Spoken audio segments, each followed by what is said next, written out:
Mirëmëngjes edhe një herë. Jemi live, vazhdojmë të jemi në Radio Travel 104.6 dhe në Premium Channel. Zgjohu po deshe, mirëmëngjes gjithëve atyre që janë zgjuar edhe për të gjithë ju që e humbët temën e ditës se për çfarë ne po flasim sot është kujdesi ndaj vetes. Në fakt është një nevojë apo një obsesion, si e bëm këtë Mikaela sikur ishte kështu një këngë. Është nevojë apo obsesion apo nevojë. E kemi nisur shumë me ritme sot. E kemi nisur me ritme dhe do e vazhdojmë me ritëm sepse kemi dhe një të ftuar në studio. Kemi dermatologen Fabiana Deda. Fabiana, mirëmëngjes dhe mirë se erdhe. Faleminderit që u bashkove në studion tonë Zgjohu po deshe. Do flasim për temën e ditës. Në fakt, pyetje drejt për drejt, siç e kemi dhe temën sot. Kujdesi ndaj vetes, në fakt është një nevojë, një domosdoshmëri apo është një fiksim? Apo po kthehet në obsesion? Apo po kthehet? Se që është nevojë, e dim po. Ai kemi kaluar këto limitet. Po mirë. Është nevojë për të gjithë ne, sepse kujdesi për veten fillon që në mëngjes kur zgjohemi me rutinën tonë, që lajm fytyrën, lajm dhëmbët, vishemi, përgatitemi për në punë, bëjmë atë make-upin e lehtë, ndërkohë që po kthehet për obsesion për ato që kalojnë limitin. Për ato të cilët nuk e kanë më një nevojë, por kërkojnë që t'i ngjasojnë dikujt tjetër.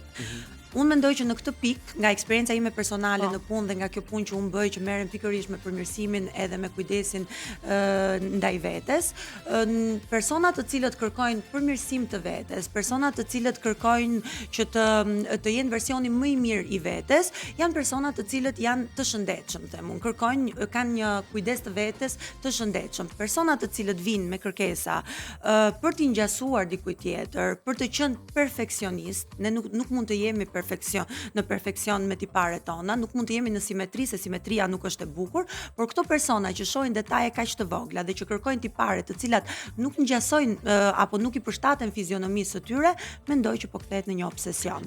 Ato vin shpesh, sepse jemi për dëgjuesit vetëm pak më afër mikrofonit për përgjigje. Ne të radios e kemi çik këtë se duhet kombojë. Kështu përqafuar me mikrofonin. Kjo është hera ime e parë në radio, kështu që okej. Në televizion jam mësuar, po në radio është pak më ndryshe. Po të pyesja, vin shpesh klient, kryesisht goca kanë përshtypjen që të tregojnë një foto dhe thonë unë dua të jem kështu, me këtë lëkurë papore, të lëmuar perfekte, dhe është realisht e arritshme ajo gjë. Si fillim nuk është e arritshme, sepse siç e theka më parë, ne jemi unik. Uni është një gjë që duhet përqafuar mirë dhe duhet pranuar, sepse ne nuk mund të jemi në perfeksion siç e thash. Lëkurat janë të ndryshme, ka lëkura të cilat mund të jenë papore, por ka lëkura të cilat janë të ndryshme, janë mikse, poret janë aty. Anatomia e lëkurës është me pore, kështu që ne s'mund të kërkojmë që të jemi si ato filtrat e Instagramit. Ka persona të cilët vinë me një kërkesë të tillë, pra që dua të kem lëkurën e kësaj që shoh në foto, apo dua të kem një lëkurë papore. Është detyra jonë si mjek që ti shpjegojmë pacientët, që ti sqarojmë dhe ti ulim dhe ti bëjmë të kuptojnë që këto gjëra janë të paarritshme dhe shpesh herë nëse kërkojmë perfeksionin, me trajtime të cilët pacientët vinë të ndikuar nga trendet i kërkojnë, kemi riskun për të bërë komplikacione apo për të transformuar apo për të bërë dëme më shumë se sa për të arritur atë perfeksionin apo atë lëkurën glass skin që është trendi më i ri. Kështu që persona të tillë ekzistojnë, nuk janë të shumt, nuk mund të them që të gjithë që kujdesen për veten apo që vinë tek unë janë persona të cilët kërkojnë pikërisht këtë gjë, por siç e thash, kur ti kërkon të jesh në perfeksion apo kërkon të jesh dikush tjetër apo kërkon të jesh si filtrat e Instagramit, ky është problemi më i madh, ti ke kaluar në obsesion. Aty është kufiri midis kujdesit të shëndetshëm dhe obsesionit. Fabiana, ti besoj ke pasur të bësh me çfarëdo lloj tipologjie klientësh. Pra, ka nga ata që kujdesen ndaj vetes, ka nga ata që e lënë veten krejt pas dore dhe duan që me një takim me ty të bëhet magjia. Mboj çik kështu, nxjerr foton, mboj çik kështu. Por ka dhe nga ata që e mbi trajtojnë. Cilat janë shenjat që tregojnë që ka përdorur më shumë se ç'duhet produkte apo trajtime? Po rasti më i fundit është një rast i djeshëm në fakt, unë do ta nis me këtë rastin se ishte një paciente imja që për një trajtim të caktuar që më kishte kërkuar, unë e kisha refuzuar. Kishin kaluar disa muaj dhe vjen dje me një komplikacion nga trajtimi që kishte bërë diku tjetër. me qëllimin që ta arrinte pikërisht atë perfeksionimin, dhe ishte fjala pikërisht për pjesën poshtë syve, kur ne jemi të lodhur, kur ne nuk flim mjaftueshëm gjumë, kur ne ushqehemi keq, mund të bëjmë trajtimet, të gjitha trajtimet që ekzistojnë, por nuk arrim dot që të kemi perfeksionin e lëkurës. Përkundrazi, vjen me një komplikacion që parimisht lëkura ishte shkatruar totalisht, kishte hiperpigmentime, hipersensitivitet, që do të thotë një krem të lehtë që mund të vendosësh në lëkurë reagon shumë keq, pa ingredient aktiv pas gjë, lëkura u skuq dhe u irritua. Na irritohet lëkura nga temperaturat të ftohta apo të ngrohta, çfarë do lloj gjëje që të vendosim në lëkurë, qoftë krem trajtues, krem qetësues, na reagon, na hiperreagon lëkura, pra këto janë shenjat që ne parimisht kemi dëmtuar barrierën e lëkurës nga mbi trajtimi, qoftë në produkte në shtëpi, ingredientë aktiv. Trajtim më shumë se ç'duhet, u bë gjithë ky dëm që besoj do një kohë të gjatë për të rikuperuar. Pikërisht. Nuk ka më nuk ekziston një trajtim për ta rikuperuar atë dëm. Fabiana, qëndrojmë pak tek rrjetet sociale. Ka shumë njerëz, vajza, çuna, të cilët shikojnë nëpër Instagram produkte për trajtimin e lëkurës, kremra të ndryshëm, edhe kështu me radhë, por që ka një kosto relativisht goxha të madhe dhe nuk u amban xhepi që ti produkte luksoze blejnë. Po, pra janë produkte luksoze. Për një njeri i cili ka të ardhura mesatare, por që kërkon që të kujdeset veçanërisht për lëkurën e tij pa shpenzuar shumë, cila do të ishte zgjidhja me një buxhet vogël, por ama me një trajtim të mirë, të pranueshëm për mirëqenien e tyre? Ka trajtime. Trajtimet madje më të mira janë trajtimet të cilat nuk kushtojnë shumë, nuk janë shumë invazive, po flas për trajtime, nga ana tjetër skincare nuk ka pse të jetë super i shtrenjtë. Unë e shoh këtë trendin edhe me pacientët që vinë dhe blejnë kremra super të shtrenjtë, dhe patjetër kur ti ble një krem me një çmim super të lartë, pretendon që do bëj një mrekulli në lëkurë, në fakt nuk ekziston një krem që bën mrekulli në lëkurë. Ka kremra apo skincare të cilët janë me një kosto mesatare për të përqafuar nga të gjithë. Nuk ka nevojë të kemi shumë produkte në rutinën tonë, madje është e kundërindikuar sepse bëjmë atë që tham, pra prishjen e barrierës. Mjaftojnë 3-4 produkte bazë që ne të kemi një lëkurë të shëndetshme, që të kujdesemi dhe të kemi një pamje të kënaqshme. Ekzistojnë, nuk ka pse të jetë gjithmonë super e kushtueshme, apo skincare apo trajtimet. Rrjetet sociale duhet kuptojmë që janë marketing, ndikohemi, të gjithë ndikohemi nga pak. Ajo që unë them shpesh është që skincare apo ajo gjëja më pak e kushtueshme është kur konsultohesh me një mjek në rastin kur ke një problematik apo me një profesionist të lëkurës në rastin kur do të kesh një kujdes minimal të lëkurës, nuk ke asnjë problematik, por do të ndihesh mirë. Për të krijuar një rutinë të bazuar nga këshilla realisht nga profesionistët, pra jo një rutinë nga Instagrami apo nga videot që shohim. Sepse shpesh janë pa rezultat. A kemi ne përgjithsisht, a kemi kthyer ne në një kulturë vizitën te dermatologu? Si më thënë, jo vetëm sepse kemi një problem, pra un kam një problem me lëkurën ose kështu me radhë, por thjesht një kontroll rutinë, sepse un dua të shikoj se në çfarë gjendje kam lëkurën time. A është kthyer kjo në një kulturë apo jemi akoma larg kësaj? Jo, ende. Fatkeqësisht jo. Pra pacientët që vinë tek mjeku, dermatologu, janë pacientë që kanë një problematik. Në rastin tim, duke qenë se merrem dhe me kujdesin e lëkurës, kur vinë për një trajtim që e kanë menduar më parë atëherë, okay, meqenëse se janë bën një konsult në lidhje me llojin e lëkurës, por janë shumë të pakët. Nuk ekziston kultura që ne kur marrim një produkt apo kur kemi vendosur të marrim, sidomos janë ingredientët aktiv, acidet, alfa hidroksiacidet, beta hidroksiacidet, retinoli, retinoidet, të cilët pacientët bëjnë një gabim të madh duke i marrë me kokën e tyre apo nga rrjetet sociale. Këto kërkojnë gjithmonë një konsult me mjekun, kërkojnë një profesionist që të përcaktojnë nëse mund t'i përdorësh apo jo. Por nuk ekziston, nuk është akoma në kulturën tonë që dikush të vi dhe të konsultohet për një konsult, po. Për të ditur në çfarë gjendje ka lëkurën. Fabiana, duke u kthyer pak te produktet.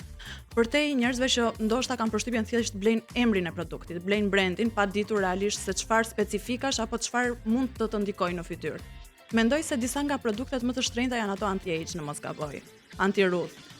Po na bën kjo ta harrojmë se si ta shijojmë procesin natyral të plakjes, duke kërkuar këtë perfeksionin të rreshjen e fytyrës. Së pari njerë kremrat nuk bëjnë tërheqje, nuk zhdukin rrudha. Kremi anti-age, dua të them që është thjesht një terminologji për të shitur produktet. Çfarë ka ky kremi anti-age brenda? Kjo është pyetja. Pra ka një acid, ka një retinol, ka një kolagjen I cili nuk përthithet nga lëkura.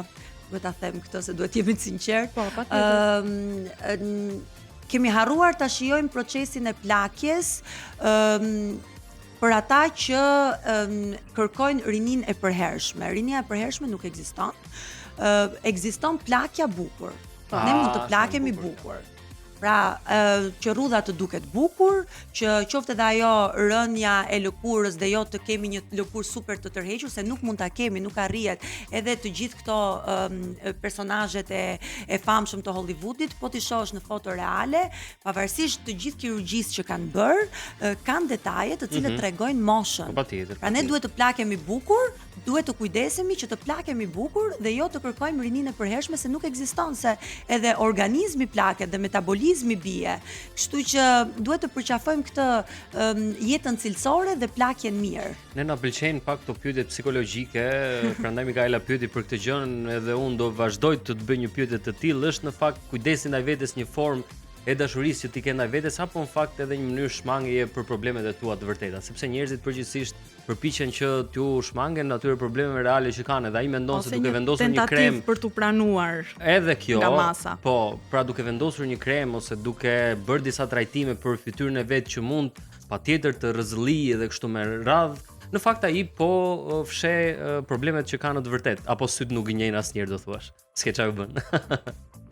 Një person që nuk është I lumtur apo që ka shumë probleme apo që nuk pranohet nga grupe të ndryshme në jetën e tij, nuk arrin të rrezëllijë asnjëherë pavarësisht trajtimeve. Pra, janë të dyja. Ka njerëz të cilët kërkojnë që të duken mirë, kujdesi ndaj vetes është forma e dashurisë që kanë për veten. E shoh te shumë pacientë të mi këtë gjë, pra është një formë dashurie, është një formë respekti për veten.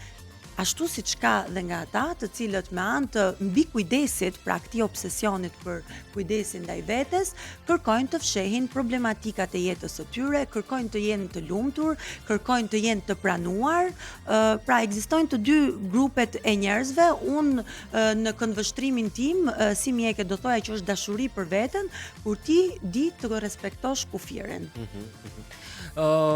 Për ne çunata, ka një këshill të vlefshme që duhet ta kemi parasysh vazhdimisht. Se duken kështu si të lënë pas dore pak në këtë temë. Se gjithmonë flitet për vajzat që kanë një Jo, ka filluar kujdesi edhe në I meshkujve, është më I pakët, patjetër, por ka filluar dhe më vjen shumë mirë për këtë gjë. Patjetër, duhet të përdorni mbi të gjitha anti-aging, meqense e përdorëm si term, më I mirë. Sa do thoja, të lutem mos e thuaj atë që të mos e ndeja presionin e moshës, por sa po e the Fabiana. Ne do ta përdorim dhe ç'të bëjmë. Po tani, a tham që plakja është procesi I jetës, duhet ta përqafojmë. Plaku bukur, do ta kem vës në veshun. Pikërisht. Kështu që produkti më I mirë është kremi I diellit dhe një larës I mirë për të pastruar të gjithë papastërtitë e ditës në darkë, e laj mirë fytyrën, mund vendosim një hidratant patjetër ose një krem që e ka sugjeruar mjeku siç e thash, dhe krem dielli në mëngjes. Sidomos në muajt që kemi shumë diell, por ne jemi një vend që fatmirësisht e kemi diellin të pranishëm në pjesën pikërisht.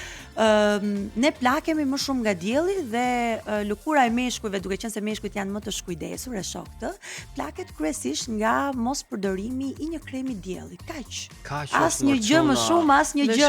Çuna po kaq më shumë se deri para pak kohësh ka qenë një tabu e madhe, domethënë ti thoje një çuni përdor krem dielli, përdor një krem, të lutem, ç'a janë këto, si janë për mua. Është nevojshme, kjo është nevojshme. Tani me këtë janë mësuar, tani pak nga pak do t'i mësojmë dhe me ndonjë pastrim, me ndonjë trajtim që është mirëmbajtës, që tani në një pikë të caktuar të jetës na duhet të gjithë. Direkt tani pas emisionit me çunat për të folur për këtë gjë që është vërtet super e rëndësishme. Po kush të tha ty që ka orare të lira Fabiana, po prit herë do të diskutojmë më vonë këtë. Mikaela pas te gjithmonë do planifikohemi. Për sa I përket të rinjve të cilët nuk kanë mundësi të shkojnë te një dermatologe, po duan me patjetër disa këshilla se si mos të bien pre e këtij perfeksionit që shitet online, por thjesht të ndjen mirë dhe të kujdesen për veten.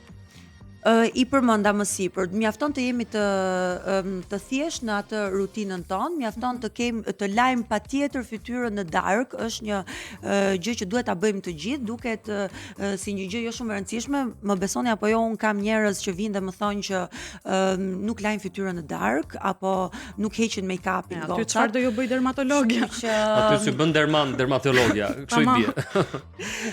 Mjafton kjo larja, mjafton një krem për tipologjinë e lëkurës që mund ta sugjeroj dhe farmacisti në rast kur nuk kanë mundësi që të vinë tek mjeku, dhe mbrojtje nga dielli në mëngjes. Mjaftojnë kaq, nuk ka nevojë të shumica e kremrave shumë të shtrenjtë, vazhdoj ta them, janë kremra të cilët bëhet një marketing shumë i mirë, paguajnë marketingun më shumë. Kremrat e shtrenjtë, të cilët janë vërtet funksional, bëjnë vërtet një funksion shumë më të mirë se sa pjesa tjetër, janë shumë të pakët dhe janë kremra të cilët ti nuk i sheh në marketing online.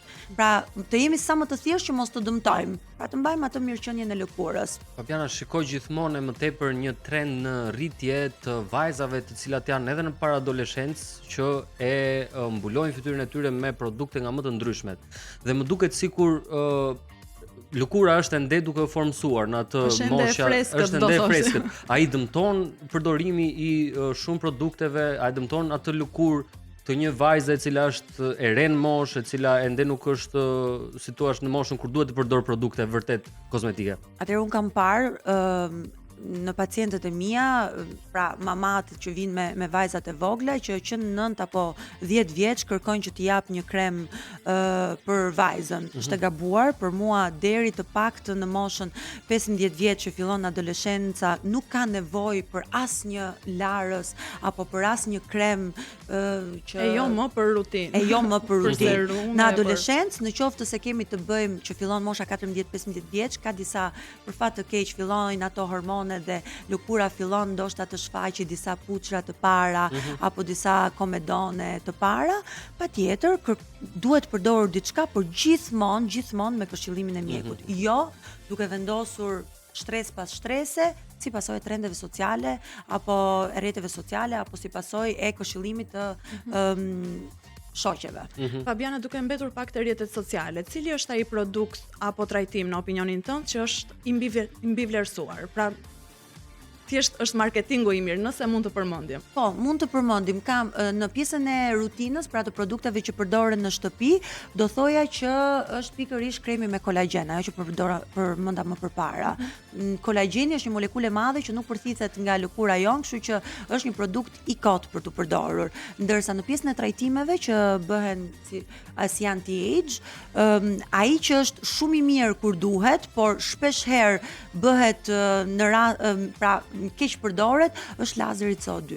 Çdo lëkurë ka filluar të bëjë lazer CO2, nuk është trajtimi i duhur për çdo lëkurë.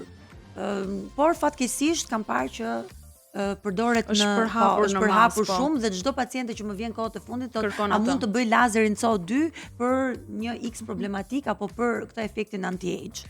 Për ne që na kanë dalë të rrudhat e para, ka një këshill, Fabiana, si më thënë që mos kemi frikë se e tham, është proces natyral, po ndonjëherë njeriu e kap edhe ai ankthi thotë po mosha, ndjen presionin e moshës, shikon një rrudh këtu, një vi lëkure atje. Në momentin që kanë filluar, pra del para pasqyrës dhe kanë filluar të bezdisin, në sensin ose më saktë nuk ndihesh mirë me atë që sheh, jo me atë që shohin të tjerët, patjetër që ka trajtime për të parandaluar atë plakjen të parakoshme, do thoja, por mos hajde pa filluar të përdorësh kremin e diellit. Nuk të pranon si pacient. Veto, e vendosi veton Fabiana. Pra fillojmë nga më të thjeshtat, mos fillojmë me trajtime në klinik pa pasur 2 produkte që përdoren në shtëpi. Fabiana, po për kolagjenin kam parë që ka edhe në trajta të tjera, pra në formë pluhuri, në formë kapsule. Është po e njëjta gjë, pra nuk bën efekt si kremi apo është krejt tjetër gjë? Jo, është krejt tjetër gjë. E marrim në mënyrë orale, pra arrin të përthithet më shumë nga organizmi, nuk shkon gjithaj kolagjeni që ne marrim nga goja në lëkurë, do ishte shumë mirë, por nuk arrin të shkojë, por gjithsesi na bën mirë për kockat, është një ndihmë e vogël. Është një ndihmë e vogël që na bën mirë. Po, i jep një dorë. Kështu dal nga dal me këto këshillat dhe pse unë do doja të dëgjoja edhe më shumë arritëm në fund, Fabiana, edhe një këshill të fundit për të gjithë ata që po na dëgjojnë në Radio Travel, edhe që po na shikojnë në fakt në Premium Channel. cila është një rutinë normale për një lëkurë të shëndetshme që duhet ta bëj pjesë të ditës vet çdo njeri? Atëherë, një rutinë normale është fillojmë po e filloj nga darka, meqense fillon me pastrimin e lëkurës, mos keni tendencën të shkoni drejt larzëve shumë agresiv me ingredient aktiv të cilët bëjnë atë acarimin e lëkurës. Larsit të cilët janë me bazë vajore janë më të shëndetshëm sepse ngjasojnë me shtresën lipidike të lëkurës. Pastaj mund të vendosim një ingredient aktiv në varësi të tipologjisë së lëkurës, që mund të jetë një vitamin C, mund të jetë një alfa apo hidroksiacid dhe një krem hidratus në darkë. Në mëngjes lajm përsëri fytyrën me këtë larsin delikat, vendosim kremin e diellit, s'ka nevojë të vendosim shumë shtresa, apo mund vendosim vitaminën C në mëngjes, përsëri është e shëndetshme, dhe pastaj kremin e diellit. S'ka nevojë për shumë shtresa se kremi i diellit në vetvete ka një bazë hidratuese, nëse kemi një lëkurë normale, me kremin e diellit jemi okay. Nëse kemi një lëkurë shumë të thatë, patjetër që duhet shkojmë dhe me një hidratues para kremit të diellit. Pra në varësi të tipologjisë së lëkurës, po kaq thjesht 2 hapa, 3 hapa në darkë dhe në mëngjes. Faleminderit shumë Fabiana Deta që ishte sot me ne, na dhe gjëra vërtet shumë të premtoj që Francin do e marr përdor edhe do e sjell tek ti. O do shkoj vetëm po pa përdorur kremin e diellit se pranon Fabiana, edhe pse unë e përdor, kështu që Okej, kështu që jam një hap përpara të tjerëve. Jemi një panel i mirë me kujdes ndaj vetes, me dashuri për veten. Nuk më duket sikur e përdor, por okej, po ta besoj për efekt televiziv. E përdor unë tani, e tham atë muhabet. Faleminderit shumë Fabiana, të mirpresim në studio sërish, ditë mbar sot. Faleminderit dhe ju. Edhe rishihemi sërish. Ne sot dëgjojmë ndonjë këngë. Ne do të dëgjojmë një këngë dhe rikthehemi pas pak në Zgjohu po deshe.